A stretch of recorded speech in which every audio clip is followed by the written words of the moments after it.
प्यारे बच्चों, क्लास 12 आज हम पढ़ेंगे प्रबंध के स्तर को।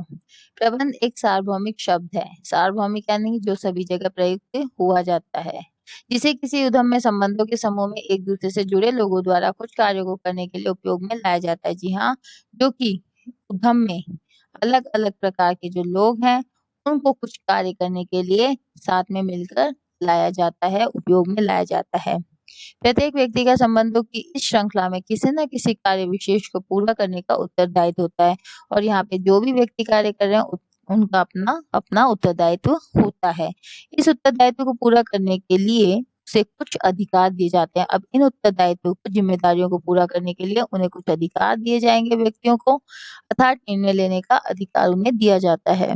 अधिकार एवं उत्तरदायित्व का ये संबंध व्यक्तियों को अधिकारी एवं अधीनस्थ के रूप में एक दूसरे से बांधते हैं। जी हाँ, और सिर्फ अधिकार और जो उत्तरदायित्व है, यानी हमने अधिकार दिया है और उसके साथ साथ उसका उत्तरदायित्व निर्धारित कर दिया, मतलब उसे काम करने का हमने पूरा का पूरा अधिकार दे दिया और उस काम के बदले उसने क्या रिजल्ट लिया उसका भी उत्तरदायित्व वो हमें देगा कि उसने लाभ लिया या हानि ली है। तो ये अधिकार और जो उत्तरदायित्व है, ये अधिकारी और अधीनस्थ को एक दूसरे से मेल जोल रखते हैं, समन्वय स्थापित करते हैं। इससे संगठन में विभिन्न स्तरों का निर्माण होता है। किसी संगठन की अधिकार श्रृंखला को 3 स्तर पे बांटता है। ये बहुत ही महत्वपूर्ण आपका टॉपिक है। यहाँ पे हम देखेंगे कि जो प्रबंध के स्तर हैं वो 3 भागों में बटे हैं। पहला स्तर है हमारा उच्च स्तर।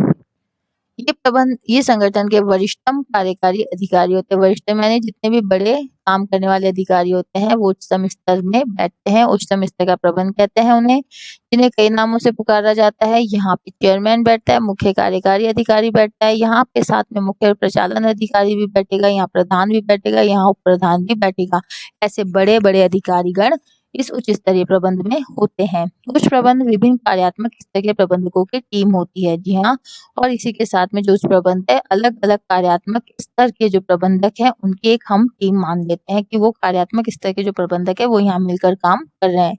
इनका मूल कार्य संगठन के कुल उद्देश्यों को ध्यान में, तो यहाँ पे हम जो बात कर रहे हैं वो प्रबंध के उच्च स्तर के जो प्रबंधक है उनके कार्यों की बात कर रहे हैं, जो कि एग्जाम में आते हैं कि कौन कौन से कार्य हैं।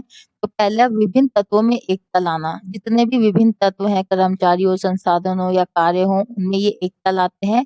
और जो विभिन्न विभाग हैं उनके कार्यों में सामंजस्य यानी कि कोऑर्डिनेशन बिठाने का कार्य ये करते हैं। उच्च स्तर के ये प्रबंधक संगठन के कल्याण एवं निरंतरता के लिए, यानी कि संगठन का कल्याण भी करेंगे और संगठन निरंतर अपना काम कर सके उसके लिए भी ये उत्तरदायी यानी कि जिम्मेदार होते हैं। फर्म के जीवन के लिए व्यवसाय के पर्यावरण एवं उसके प्रभाव का विश्लेषण करते हैं। अब हमारी फर्म का जीवन निरंतर बना रहे, बढ़ोतरी उसमें होती रहे, इसके लिए व्यवसाय में कैसा पर्यावरण है, व्यवसाय का जो पर्यावरण है, बाह्य पर्यावरण या आंतरिक पर्यावरण। आंतरिक मतलब जो कि प्रबंध के कर्मचारी और सदस्य मिलके काम कर रहे हैं उनके बारे में, और बाह्य पर्यावरण जिसमें हमारे देनदार, लेनदार, अंशधारी, ऋण पत्रधारी ये सारे सम्मिलित हो जाते हैं, समाज वगैरह, इनको ध्यान में रखते हैं और उसके प्रभाव को विश्लेषण करते हैं। ये अपनी उपलब्धि के नए संगठन के लक्ष्य एवं व्यूह रचना को तैयार करते हैं। व्यवसाय के इसके अलावा ये लक्ष्य और व्यूह रचना का भी निर्धारण करते हैं। व्यवसाय के सभी कार्यों में उनके समाज पर प्रभाव के लिए ये ही उत्तरदायी होते हैं। ये सभी कार्यों के लिए उत्तरदायी हैं। उच्च प्रबंध का कार्य जटिल एवं तनावपूर्ण होता है। तो जी हाँ, उच्च प्रबंध का कार्य योजना बनाने का है, नए नए विचार लाने का है। तो ये कैसे कार्य होगा, इसका काफी जटिल और तनावपूर्ण कार्य इसका होता है। इसी के साथ में इसमें लंबा समय लगता है। जी हाँ, योजना बनाने में काफी लंबा समय लग जाता है। तो संगठन के प्रति पूर्ण प्रतिबद्धता की आवश्यकता होती है। और ये कैसे होने चाहिए, संगठन के लिए पूर्ण प्रतिबद्ध, यानी किसी भी समय इनसे कार्य कराया जा सकता है। ये पूरी तरह से संगठन को समर्पित होते हैं। इसके बाद है आपका यहाँ पे मध्य स्तरीय प्रबंध। मध्य स्तरीय प्रबंध में ये उच्च प्रबंधकों एवं नीचे स्तर के बीच की कड़ी होते हैं। कहने का मतलब है जो आपका निचला स्तर है उस स्तर में और जो आपका सबसे ऊपरी स्तर है उनके बीच में ये काम करता है। उनके बीच में ये काम करता है जिसे हम कहते हैं मध्य स्तरीय प्रबंध। मान के चलिए ये आपके उच्च प्रबंध स्तर है और ये आपके निम्न स्तर प्रबंध है, और ये जो बीच में है ये आपका मध्य स्तरीय प्रबंध है। तो ये मध्य स्तरीय प्रबंध हो गया आपका ये वाला प्रबंध। ये कड़ी के रूप में कार्य करता है नीचे के स्तर में और उच्च प्रबंध के स्तर में। ये ये उच्च प्रबंधकों के अधीनस्थ, यानी कि ये जो उच्च प्रबंधक है उनके तो अधीनस्थ है, अधीन यानी नीचे की ओर काम करने वाले, ठीक है, जो इनके आदेशों का पालन करते हैं, ऐसे अधीनस्थ एवं प्रथम लेखीय प्रबंधकों के प्रधान होते हैं। प्रथम लेखीय प्रबंधक यानी जो निम्न स्तर के प्रबंधक हैं उनके क्या है, ये प्रधान है। इन्हें सामान्यतः विभाग प्रमुख भी कहते हैं। इनका अन्य नाम होता है विभाग प्रमुख, यानी कि मध्य स्तरीय प्रबंधक का दूसरा नाम होता है विभाग प्रमुख। मध्य स्तरीय प्रबंधक उच्च प्रबंधक द्वारा विकसित नियंत्रण।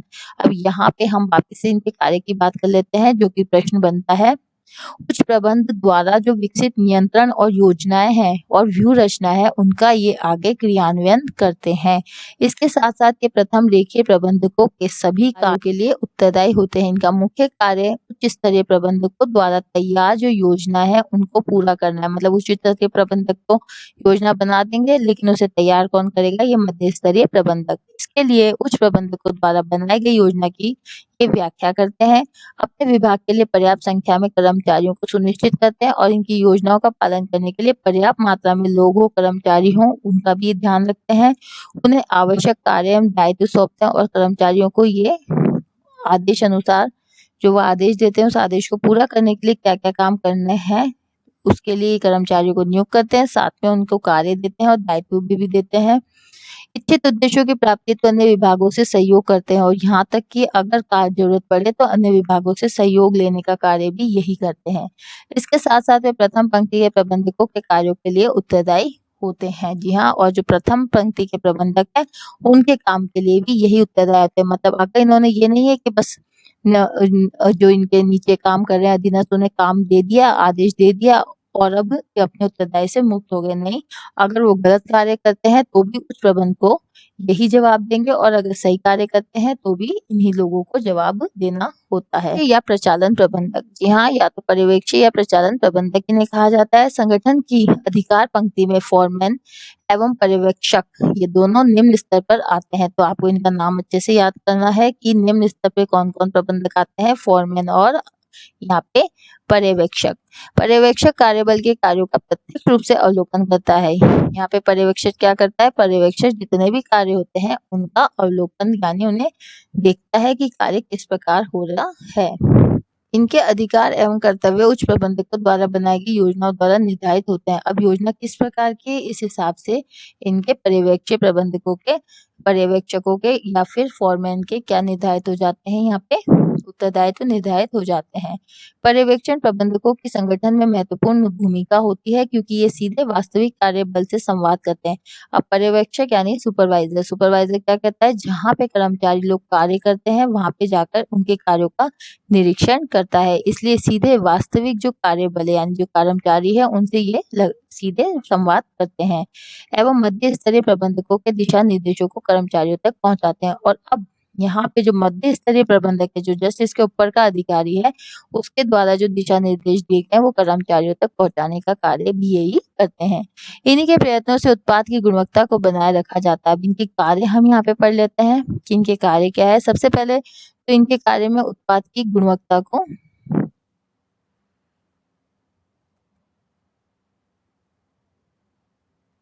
यहाँ पे इनके कार्यों को हम पढ़ लेते हैं। इनके कार्य हैं कि गुणवत्ता को, उत्पाद की गुणवत्ता को बनाए रखते हैं, माल की हानि को न्यूनतम रखते हैं यानी लागत को न्यूनतम करने का प्रयास करते हैं एवं सुरक्षा के स्तर को, भले वो कर्मचारी के दृष्टिकोण से हो या वस्तुओं और सेवाओं के दृष्टिकोण से हो, सुरक्षा के स्तर को बनाए रखते हैं। ये कारीगरी की गुणवत्ता को भी आकलन करते हैं एवं उत्पादन की जो मात्रा है उसको भी ये निर्धारित करते हैं कि कितना उत्पादन होना चाहिए। साथ ही साथ कर्मचारियों की जो परिश्रम है यानी मेहनताना है उसका निर्धारण भी यही करते हैं और अनुशासन और स्वामी भक्ति पर ये निर्भर करती है। यानी कितना अनुशासन ये बनाए रखते हैं ये इन्हीं का कार्य है और स्वामी भक्ति भी इन्हीं का कार्य है। तो यहाँ पे देखिए आपको इस प्रकार का एक डायग्राम दिया है। बच्चों आपको एग्जाम में जब ये प्रश्न पूछा जाता है और ये प्रश्न आपको एग्जाम में 100% पूछा जाएगा और ये आपको कई तरीके से ये प्रश्न आपको पूछा जाता है। पहला तो आपसे पूछ लिया जाएगा कि उच्च स्तरीय प्रबंध के कार्य बताइए, तो आप लिख देंगे। या फिर पूछा जाता है कि उच्च स्तरीय प्रबंध में कौन कौन अधिकारीगण शामिल होते हैं, तो आपको एक दो के नाम याद करने हैं। इसी के साथ में आपसे पूछा जाता है कि मध्य स्तरीय प्रबंध के कार्य बताइए, या फिर आपसे पूछा जाता है कि निम्न स्तरीय प्रबंध के या पर्यवेक्षी प्रबंधकों के कार्य बताइए, या फिर इसमें कौन-कौन शामिल है ये आपको इसमें बताना होता है। या फिर अगर आपसे तीनों के बारे में पूछा जाए तो आपको यहाँ पे उदाहरण मतलब कौन-कौन आपके अधिकारी इसमें शामिल है वो, उनके कार्य और साथ ही साथ आपको ये डायग्राम बनाकर बता देना है। यहाँ पे आप पूरे नंबर लेके जाएँगे। यानी कि सबसे पहले टॉप पे आता है आपका उच्च प्रबंध और बीच में है आपका मध्य स्तरीय प्रबंध, जो कि उच्च प्रबंध और परिचालन प्रबंध के मध्य कड़ी का कार्य कर रहा है, और आखिरी है आपका परिचालन प्रबंध। तो उम्मीद करती हूँ आपको यहाँ पे प्रबंध के स्तर बहुत अच्छे से समझ आए होंगे। अगले भाग के लिए हम अपनी अगली कक्षा में मिलते हैं, तब तक के लिए धन्यवाद।